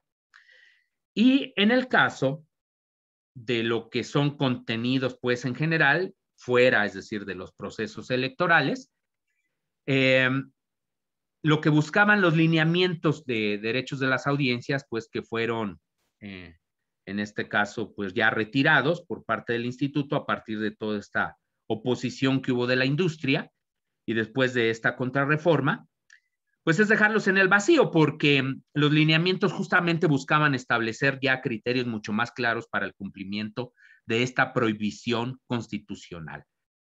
Se prohíbe la transmisión de publicidad o propaganda presentada como información periodística o noticiosa, no gato por liebre, no entrevistas pagadas, que es algo común, en los medios comerciales, y no lo dudo que se llegue a presentar en algunos medios públicos. Pero, reitero, es letra muerta. Pero aquí sí puede actuar la Defensoría de las Audiencias. A mí me tocó un caso en MBS Radio, muy interesante sobre esto. No les platico toda la película porque también es un poco larga, pero solamente decirles que en algún momento se llegó a transmitir un reportaje que era en contra de una empresa constructora, amplio reportaje en contra de una empresa constructora, y al mismo tiempo publicidad que se transmitió de esta empresa constructora en la estación. No, perdónenme, contraria a esa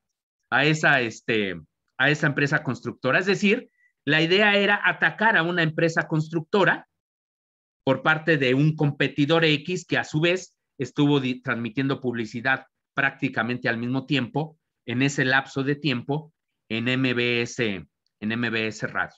Fue un caso pues bastante delicado, ético, que fue muy difícil demostrar que hubiera una asociación entre publicidad e información periodística, pero en esto no hay casualidades. Y por más de que indagué, pues no tienen acceso a ya expedientes, ni mucho menos, ¿no? Bueno, hay una posibilidad que también tienen los concesionarios de comerciales, que es que dice el artículo 240, los concesionarios tendrán derecho de comercializar espacios dentro de su programación de conformidad con lo establecido en esta ley. Esto es, de que dentro de las narrativas de una telenovela, de un programa de concursos, por ejemplo, en una radionovela también, etcétera, etcétera, dentro de la trama se pueden hacer menciones de los productos. Esto antes no se podía. La ley no lo permitía. El reglamento que me refiero del 73 no lo permitía, o al menos no estaba regulado. Aquí ya se permite expresamente, ¿no? Hay otros artículos también relacionados con la regulación de contenidos, por ejemplo, el 241, que se refiere a que los concesionarios no pueden establecer prácticas discriminatorias para quienes quieran contratar sus servicios. Y es que ocurría en décadas anteriores de que, por ejemplo, si alguien llegaba a Televisa o a Televisión Azteca a contratar un anuncio, pero resulta que Televisa o Televisión Azteca tenían un acuerdo de exclusividad con una empresa competidora de que se quería anunciar, pues simplemente le negaban la venta de publicidad. Y esta era una práctica monopólica, porque lo que buscaba era desplazar competidores. Todo esto, esa es una de las generosidades finalmente de esta ley, se revirtió. Luego, también hay algunos artículos relacionados con el estímulo de la producción nacional, pero la verdad es que son una vacilada.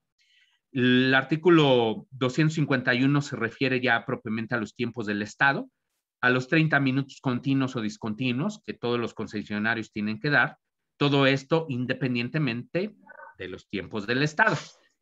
Están obligados también a transmitir el himno nacional, esto ya lo comenté de los boletines y cadenas nacionales, y aquí se establece ya todo lo relativo pues a sanciones que son muy altas.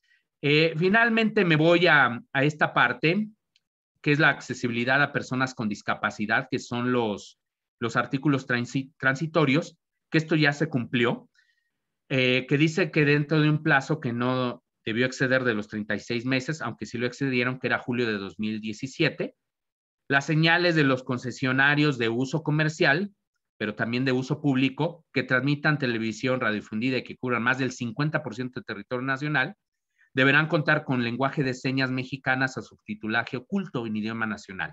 en la programación que transmitan de las 6 a las 24 horas.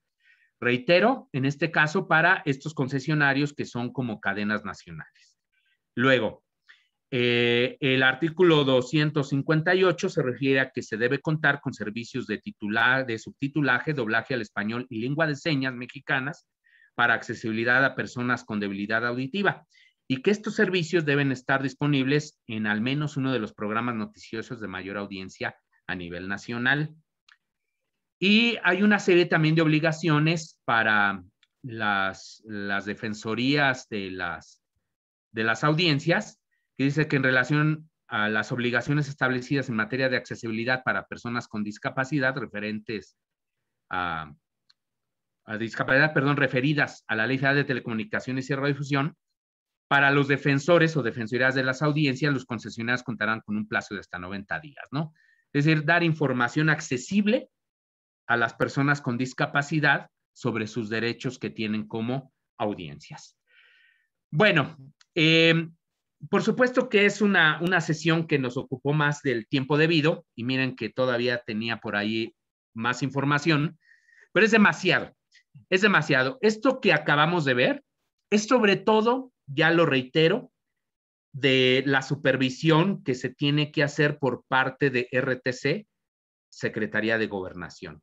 Pero hay toda una regulación que en otros momentos se podrá ver, que se establece en el ámbito de la Ley Federal de Protección al Consumidor, todo lo que se refiere a la reglamentación de publicidad y que corresponde a su aplicación a la COFEPRIS, todo lo que tiene que ver con los servicios también financieros, lo de los bancos y demás, que corresponde a otra autoridad. Es decir, la regulación de contenidos en México es una obligación, es una facultad de diferentes instancias. Vimos tan solo una partecita de esta película de regulación de contenidos, pero que es la que compete sobre todo a su vínculo con los derechos humanos y a la obligación que nosotros tendríamos al trabajar en un medio de comunicación de conocer esta ley y también de trabajar pues con estos mecanismos de autorregulación, como ya se ha hecho aquí en la propia universidad y en su sistema en particular de radio, televisión y cinematografía, para fortalecer estos derechos humanos y estos derechos de las audiencias por esta doble vía. Espero, queridas y queridos compañeros, que haya sido útil esta charla, y yo con mucho gusto también les comparto toda la información que aquí se ha generado, y agradezco nuevamente la invitación a mi querido amigo Marcial, y por supuesto a mi querida colega y amiga también, a Mercedes Olivares, y por supuesto a todas y todos ustedes por permanecer, los que permanecieron, ¿no? Aquí durante todo este tiempo. De verdad, muchas gracias. Maestro, pues, ¿qué le puedo decir? Que ya me tiene que dar una nueva fecha, por favor, porque nos quedamos así como ya con una gran información, pero seguramente todos tenemos muchísimas cosas que preguntarle y sobre todo como muchísimo entusiasmo y ganas de escucharle. Entonces, pues me va a disculpar de manera anticipada porque seguramente le estaré dando lata. Y bueno, pues yo solamente le rogaría por el tiempo, si me permite, que si alguien tiene alguna pregunta, le escriba en el chat y yo se la enviaría a usted para que me hiciera el favor de contestarla, junto con el envío de los materiales que con todo gusto vamos a compartir con todos. Vamos a aprovechar un solo envío para mandar la información y todas las presentaciones que se han dado y desarrollado a lo largo y ancho de estas charlas. Y maestro, pues refrendarle mi admiración en lo personal. Usted sabe que para mí es un referente ético y moral en lo que se hace de los derechos de las audiencias y lo que tiene, cómo debe de conducirse un defensor de las audiencias, lo que le agradezco profundamente. Y bueno, pues creo que no queda más que volverle a decir que este es su espacio y que cada que usted quiera o nos permita tener un espacio en su agenda, pues será usted muy bienvenido. Maestro Arturo, ¿quisiera usted decir algo o nada más le aplaudimos y lo dejamos ir? No, por mí no hay ningún problema. Aquí, si ustedes disponen y hay algunas preguntas, adelante. por favor, ahora sí que reservé un par de horas para acompañarlos. Entonces, si tienen algún comentario o alguna duda, pues también lo podemos ver con muchísimo gusto. Pues adelante, si alguien quiere o tiene alguna duda, pues este es el momento, si la quiere hacer de manera personal, si la quiere poner en el chat o si quiere que se la enviemos al maestro, como ustedes nos digan, podemos hacerlo. Y si no, pues yo no me la voy a ahorrar. Así que, ¿quién dice yo? A ver, venga, Carla. Yo vi muy interesada a Carla. Y asustada, ¿no? Por las imágenes. No, sí, la verdad muy incómoda por las imágenes. Esa parte sí es bastante incómoda y que además se normaliza en la televisión la violencia. Esto sí es preocupante.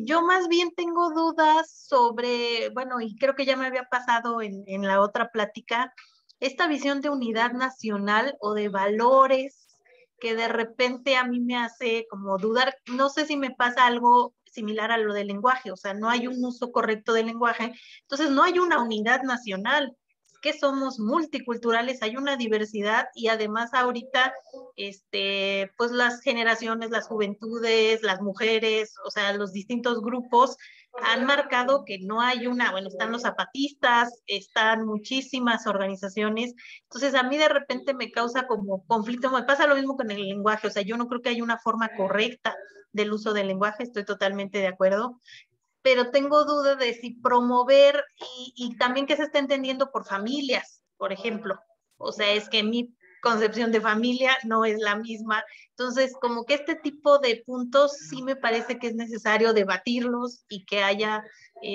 pues posturas abiertas y claras. No sé.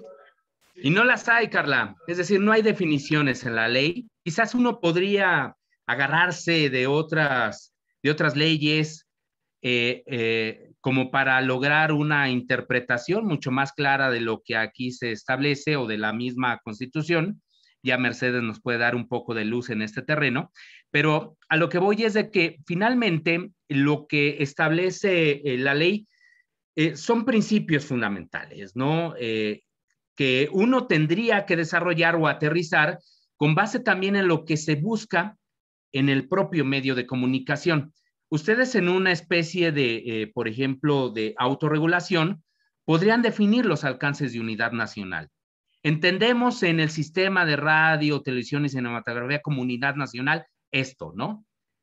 Entendemos a las familias como no las familias tradicionales, sino como el conjunto de familias que han cambiado con el paso de los años y que ya no son nuestras familias nucleares, pues, sino que hablamos de diferentes familias, y con lo cual se habla del compromiso que tiene este sistema de la pluralidad, de la diversidad, en fin, ¿no? Y esa es la parte enriquecedora, finalmente, de la interpretación de la ley, que sí podemos manejarla bajo un consenso a través de este trabajo colegiado en la construcción de un código de ética o de alguna interpretación de lo que tanto se establece en la ley como del mismo código de ética. Entonces, pues ahí más bien, efectivamente, imagínate para la autoridad, decir que alguien pudiese atentar contra la unidad nacional. Puede considerarse quizás para aquellos medios de comunicación que promueven, pues no sé, el fascismo, que promueven facciones como el Ku Klux Klan, o no sé, ¿no? Eso puede considerarse como algo contrario a la unidad nacional, pues sí, porque va en contra de diversos grupos, de diversas comunidades por pensar diferente, o por tener otras ideologías o por lo que sea, incluso para las personas que históricamente han sido estigmatizadas o han sido discriminadas o han sido marginadas. Y podría utilizarse como un elemento, como un factor sancionatorio en el caso, pues, ya de una revisión estricta de la ley, ¿no? Y sí, queda, como tú bien lo has dicho, a una discrecionalidad muy amplia. Por eso está mal que sea la autoridad quienes son los que se encargan de vigilar esos contenidos y de decir, esto va en contra de la unidad nacional, oiga, pero ¿por qué no? Pues ya lo expondrán. Y por eso hubo tanta litigiosidad en RTC, pues justo por esta aplicación discrecional de la ley, que como te decía, tenía más objetivos políticos de otro, ¿no? De otros, digo. Es que estaba viendo aquí una pregunta, ¿verdad? Dice que todo extremismo, dice Héctor, ¿no? Gracias, Héctor. También muy atento aquí a la charla. Muy agradecido, Héctor. Que todo extremismo es malo, pero luego entramos a la interpretación. Efectivamente, ¿quién califica el extremismo? Para lo que unos es buenos, para otros no. La diversidad no encontrará la unidad. Los conceptos se contraponen. Pues sí, puede ser, ¿no? Asimismo, yo te podría decir, pues también está sujeto a interpretación.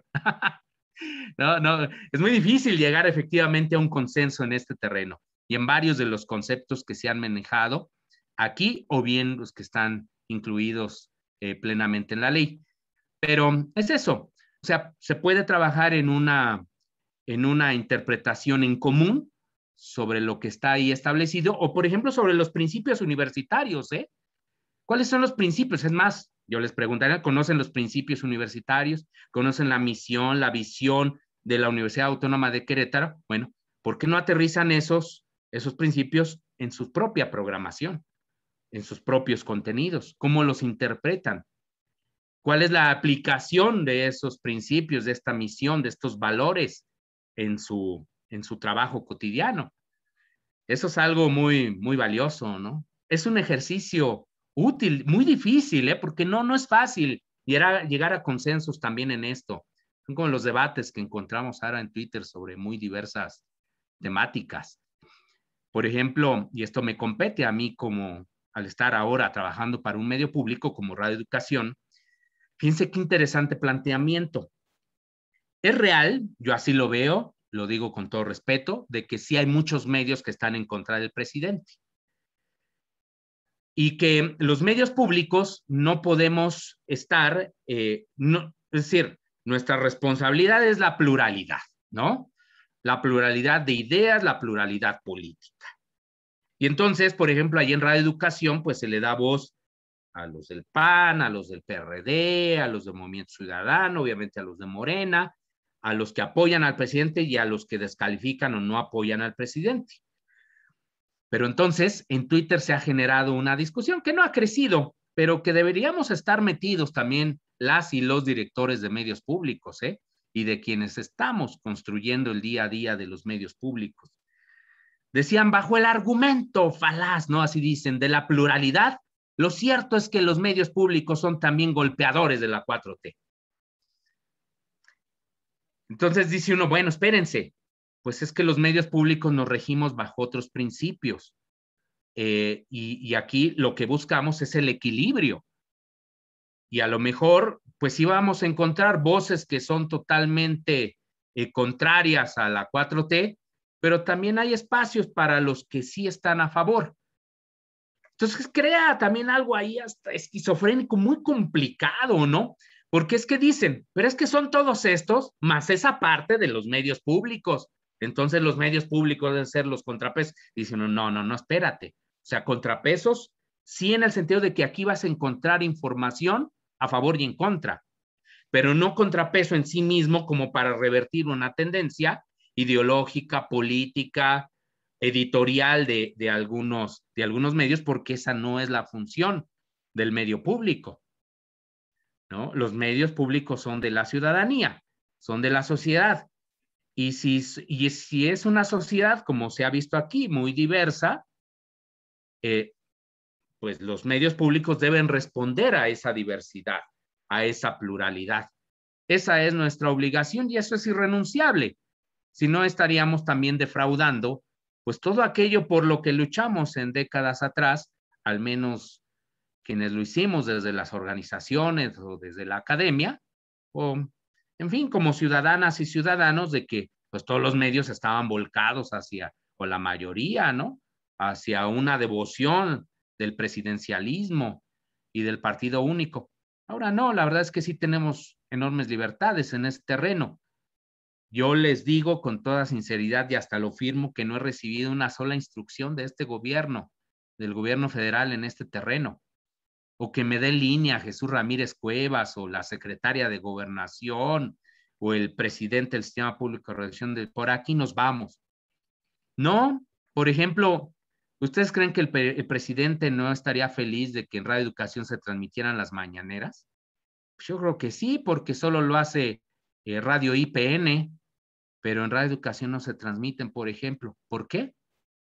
Pues porque consideramos que eso va más allá de esta responsabilidad que tenemos de pluralidad y se puede convertir en un instrumento de proselitismo, ¿no? De propaganda, que puede verse también de otras maneras, pero finalmente ya hay otros medios que lo hacen.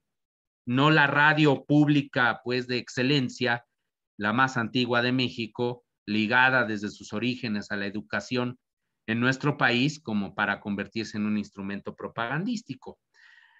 Y así lo mismo veo en el Instituto Mexicano de la Radio y a lo mejor se puede ver en otros medios, por eso hay que hacer una valoración todavía mucho más exhaustiva. Fíjense que en el caso aquí de Radio Educación, me acaban de pasar un reporte muy bien hecho del monitoreo del INE y en particular de lo que hizo Radio Educación. Y salimos muy bien librados. Entonces voy a escribir un artículo al respecto, pues justo a propósito de esta discusión que se ha dado en algunas cuentas en Twitter y con algunas personas muy identificadas, claramente, como para decirles, pues miren ustedes, no es cierto. O sea, los medios públicos no actuaron o no hemos actuado como si se actuaba antes, de que sí se volcaban. Bueno, lo voy a decir, compañeras y compañeros, el Canal 11 estaba al servicio del presidente Peña Nieto. A lo mejor ahorita podrán decir, ¿está también al servicio de la 4T? Sí, no, porque ahí siguen los llamados hombres, que ahora ya no se llama así, hombres de negro, ¿no? Que es duro y ahí, salvo Lorenzo Meyer, todos le dan durísimo al presidente de la República. Está el programa de Rashabot, que ahí es un monumento permanente al empresariado mexicano, ¿no? Por ejemplo, y por lo tanto a las tesis que defienden estas coordinaciones o estas organizaciones empresariales y por supuesto un golpeteo frecuente a la política económica del presidente, ¿no? Personajes, perdón, lo voy a decir también, que ya se perdieron la brújula, como Macario Esquetino, ¿no? Durísimo. O sea, ya pone insultos en Twitter. Antes hasta se cuidaban de eso, ahora ya no, fuera máscaras. También ha sido un problema también, pero ahí esas voces también están en Canal 11. Eso es parte de lo interesante que ahora estamos viendo en algunos de estos medios. Maestro, lo estamos grabando. No es cierto. No, le agradecemos muchísimo esa claridad y esa honestidad, porque lo que nos deja claro es que usted se debe al medio, independientemente de cuál haya sido el mecanismo, que en su caso estoy cierta y convencida que fue meritocracia, ¿no? Su trabajo, su investigación y todo lo que le ha aportado a los medios públicos lo tienen hoy frente a uno de los medios, pues creo que más queridos y más nostálgicos por todos nosotros. Y bueno, pues yo quiero agradecerle muchísimo toda esta plática. Por favor, mándenos mucha información. Y bueno, pues lo voy a invitar, si me lo permite, un viernes a un espacio que transmitimos en Facebook de la Defensoría para que nos hable sobre el límite de la libertad de expresión, maestro. Entonces, como lo estoy grabando, pues ya si dijo que sí, ya es un compromiso y ya nada más quedarían los detalles. Pues muchísimas. Me dará muchísimo gusto. Gracias, maestro. Pues muchísimas gracias a todos. Maestro, muchísimas gracias por facilitarnos a ustedes todo. Y bueno, pues tengan una linda tarde y esperemos vernos pronto con otras capacitaciones que se están por ahí gestando, que espero y sean de utilidad para todos.